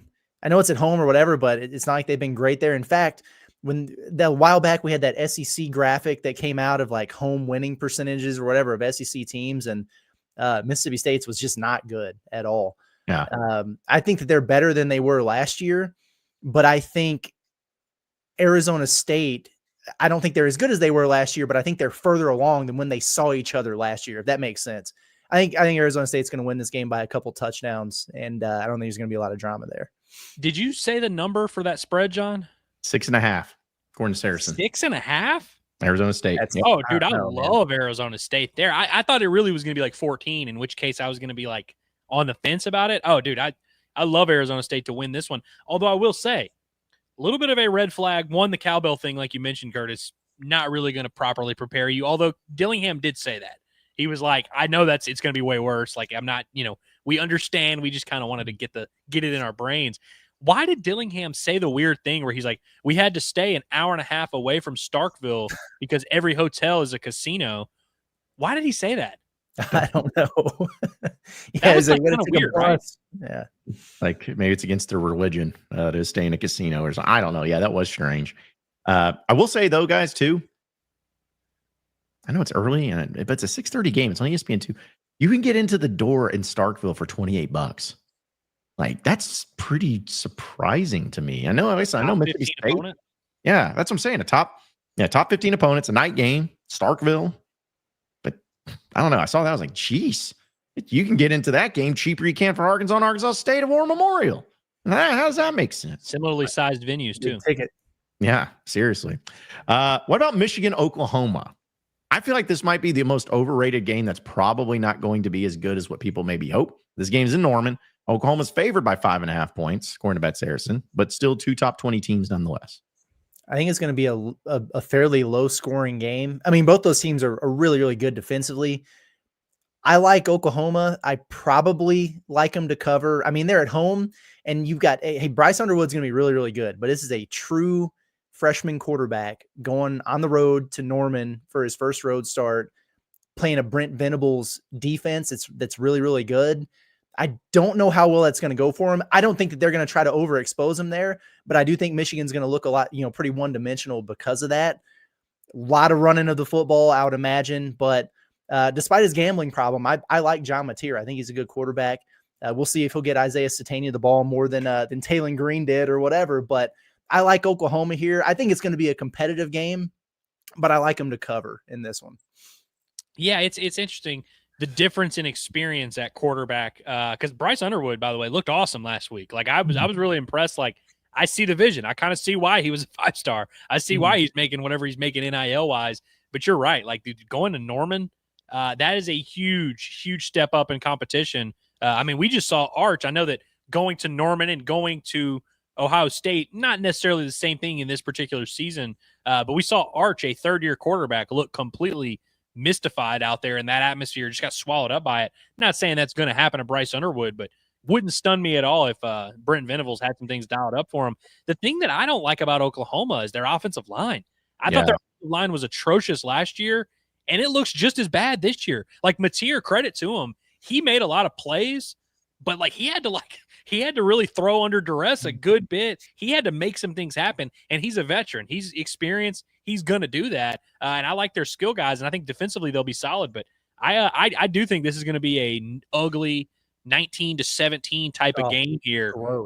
So I'm interested to see. I also think these are two programs that are in weird spots. Like obviously Michigan won the title a couple years ago, but this is a little bit of a new era. If Michigan loses this game, you remember they lost the Texas game in this same spot last year, and Texas wound up being very good. But if Michigan rattles off another 7-5 type of season, what does that say about them? Are they kind of not really one of those top programs anymore? And if Oklahoma loses this game, I think that kind of sets the stage for Brent Venables is going to have to do a lot of really good work in SEC play to save his, not save his job, but to buy that fan base some hope. Yeah. I'm letting that game ride, and I'm not going to put anything on it, but I'm with you. I think it's got all the makings for a disgusting, gross, weird score game, at least. Other SEC games, Auburn, Ball State. All right. Bama and UL Monroe. Okay. Vanderbilt, Virginia Tech, battle for the V's. Anything there? I think Vanderbilt smokes them. Okay. I kind of do too. And I was going to say it's weird because I'm usually not a subscriber to the whole lightning strikes twice thing, and then, Virginia Tech they didn't look good, but they were competitive with South Carolina, who, a lot of people think is going to be a pretty good SEC team this year. But yeah, I'm rolling with Diego Pavia here, man. I think they're going to go over there and get it done. I do. Saracen got him at 2.5. Virginia Tech, that is, favored in this one. That is absolutely blasphemous. Yeah. I thought South Carolina, I think I watched a different game because I saw everybody coming away from that game being like, man, South Carolina looked good, man. I thought South Carolina played horrible, but still dominated because Virginia Tech sucks. That's honestly how I viewed that game, and Virginia Tech sucked last year. They got blown out by these teams last year. I think now that is at Virginia Tech, right? Yes. So yeah, that's gonna be. I'm sure they're gonna be jumping. I'm sure they're gonna have Enter Sandman pumping. But I think Vanderbilt probably wins that game. If they do, by the way, Vanderbilt's over 4.5 is gonna cash easily this year. Easily. Yeah. No, I think the same way. I'm rooting for Vanderbilt, but also part of me wants Diego to chill out. Just all right, relax, bud. You're a cool story, but chill. As far as any other games outside the SEC go, it's really not a whole lot of that either, man. I mean, it's truly a pretty disgusting weekend. I got Oklahoma State, Oregon. Okay. Which Oklahoma State is 4 touchdown underdogs, which is it makes sense. Oregon's good, Oklahoma State's not, but it's just weird to see. 5 years ago, if those two teams played, that would be the game. Game day would be there. Yeah. Yeah, it really would. The best thing about that game is going to be the uniform combos. Ugh. There's going to be a lot going on there. orange, green everywhere. And also, I couldn't think of, like, culturally speaking, there's not many teams that are probably very different than Stillwater and Eugene, like going into that. So, what about the battle for Iowa States? The game's happening. So That's a good one. Yeah, Iowa State favored by 3.5. Rumor has it Iowa might be able to complete a forward pass this year. So I'm actually excited about that game. And I'm betting Iowa, by the way, even though they looked horrible last week. Yeah. But Iowa State's favored by 3.5 in this one in Ames. So there's that. And then Duke, Illinois. Ain't anything on that. At Duke, right? At Duke, yeah. But Illinois is favored by 2.5, according to Saracen. The Fighting Birds. Illinois beats them. Yeah, they're going to get it done. Burt ain't messing around. This is his year. Yeah, he's 11th in the country. So dumb. But sure nobody will bring that up. Between that, if he has a great year, or if Isaiah Satania has a big game against Michigan, I just don't want to deal with the people being like, bruh, should never let this happen. Yeah, we know. So, but college football, man, it's going to be happening this weekend. Still may not be the greatest week, but then it starts to kick up a little bit more here soon. So it's going to be great. It's going to be great to see it all play out. But either way, few your chats, folks. Appreciate everybody tuning in. A reminder that Inside Arkansas will be having our pregame show 9 a.m. tomorrow morning for previewing all things Arkansas State. We'll also have our postgame show following the game immediately right there, presented by Bet Saracen. We'll have all of our post-game content, whether it's the devotional or as well as the report card, accountability sessions, all that fun stuff. So be sure to tap in for all of that as well. So, all right, let's see. Super we have chat. an all-time meltdown that we have to address in the chat. This is becoming a historic meltdown here in the chat. Is it because of this super chat, or is it because of something else? No, it's the super chat started it, I believe. Okay. Let's see. Stephen Bourne says, here's $5. Well, the dollar sign needs to be on the other side. To say, forget you, John. I thought trash talk is part of college football. I'll stick to Biddy. You're as dry as a Catholic nun. So for a reminder here, Stephen Boren did a super chat asking about if we should give Arkansas a ton of credit for making adjustments against Alabama A&M. We did that. Then he does the black tux for the funeral joke, which listen, that is trash talk. It's not the most edgy or creative trash talk of all time. Like, oh, they're wearing black because it's their funeral. I think that's why we kind of laughed it off and moved on. It's not that we were so offended by your deep cutting edge, super pushing the envelope trash talk. I don't know why it upset him so much. I don't know. He's going off in the chat, dude. Have you been seeing this? John, I try to avoid it. Big dry guy, John. Yeah, dry as a Catholic nun. Well, here's my response to this, Stephen. Well, first off, appreciate $5. But also, too, trash talk was kind of, I guess, my way of trash talking you a little bit. So, having fun. Wasn't anything that serious, man. You want to take it that seriously, that's fine. But, man, it's not that real, but I appreciate the super chat, and I appreciate you saying you're going to stick to Biddy because I'm as dry as a Catholic nun. So thank you. But I guess the meltdowns, I have not been reading the chats afterwards. So if there's something that you guys are wanting to refer to, you're going to have to fill you in here. So Stephen, because everyone kind of shamed him where they were like, wow, you gave John $5 just to say that you hate him, whatever. And he says $5, again, backwards, to me is just a black and mild and a Busch Light. F all y'all. And then everyone was kind of, again, the chat is so good in these settings where they've got him hook, line, and sinker. And they're like, oh, wow. All right. Sorry, money bags. You're all good. Then let's see. Here he follows up with, I'm a real blue-collar country boy. The kind to fold all you softies right up. Good stuff here. Goes with the Ric Flair woo. Hell yeah. Our boy Addison chimes in and says, meet me at the Alma Sonic. And then Steven, now this is Steven's best chat. I will give him credit here. This is his best chat. He says, Addison, I've eaten pork tougher than you, boy. That's good, dude. That's electric. Yeah. No, this is good stuff right here. But I mean, listen, this is what makes Inside Arkansas. And this is what makes our chat and our show special. You don't get this anywhere else. It's well done on all fronts here. I'm just sitting here, talking about the games and stuff. I didn't even think about that comment that I made towards Steven. And then I see the super chat and then just all hell breaks loose. And it's like, okay.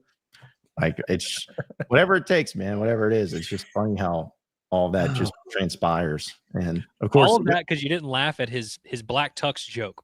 Yeah, my bad, man. My bad. I'll laugh harder next time. But So my what favorite happens on Fridays, boys. yeah, it's like I said, we're wrapping up. Who cares? You know, no one's listening anyways. But also loving this. Again, the cesspool that it is. I still love you got, Michelle just coming in. Boys, be nice. Wow. It's like, this whole thing, just like, okay, everybody just settle down a little bit. Yeah, simmer class. Like, good grief, man. This it was a great way to end it. I had no idea what was going on, but I saw y'all laughing. And usually when you do, it's because of the chat. I try to hold it in, but if I can even see the slightest smile on the edge of Andrew's face, I'm done. Yeah, I know we're looking at the same thing.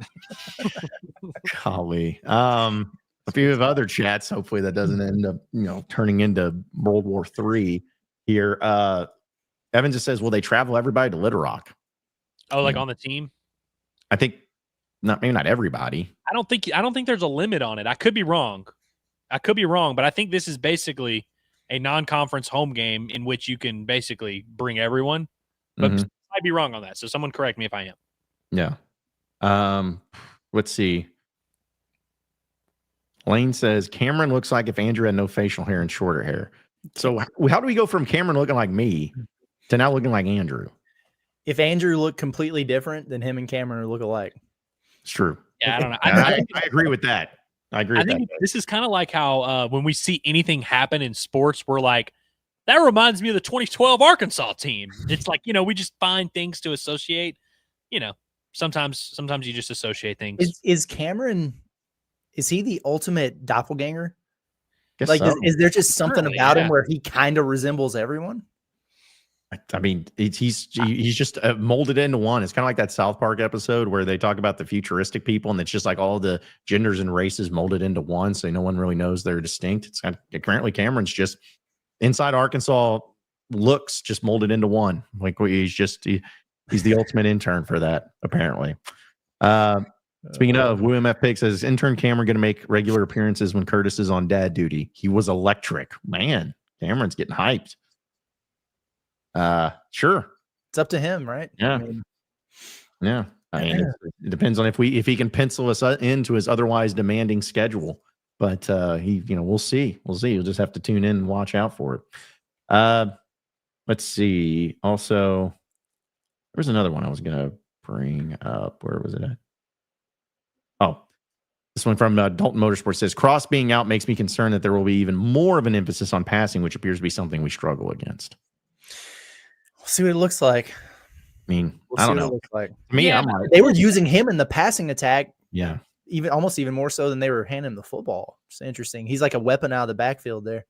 I get the premise of this for sure, but I will say, like, when everyone in the stadium knows you're passing, it's a little bit different. It's harder to throw the ball on 3rd and 11 than it is on 2nd and 4. And so I think that will come into play at some point. And that's kind of my whole theme of the week is like, we all know what the matchup is and what could concern us. And so does this coaching staff. So if they go into this matchup and let this passing attack get them, then I really do think we have to ask very serious and hard and brutal questions about what's going on the defensive side of the football. I just am not quite sold that it's the worst of all time the way that everyone else is. I think they suck, but they're not the worst of all time.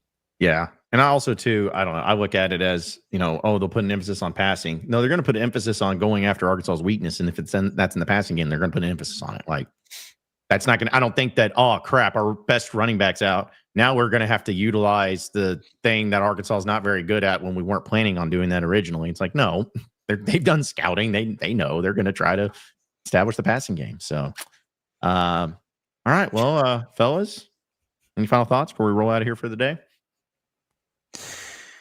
They called that man Tommy Kraft Jr. That's crazy. now Tommy Kraft, low key, I see that. That's the first one that I've seen. Who they call? Cameron? Oh, come on now. He low key looked like Tommy Kraft, don't he, John? That's crazy, bro. Poor Cameron. We're sorry. Hang in there, buddy. We're sorry. I don't know why everyone has just decided, like, hey, let's play the game of who does Cameron look like? Yeah, just stick to the thing. Hold on to the thing where you were called electric, buddy. Yeah, just hold on to that one. Hold on to that one. So. my final thoughts. Cameron's electric. That's all that we need to take from the end of this conversation. And join us tomorrow morning for the pregame show. Definitely do that.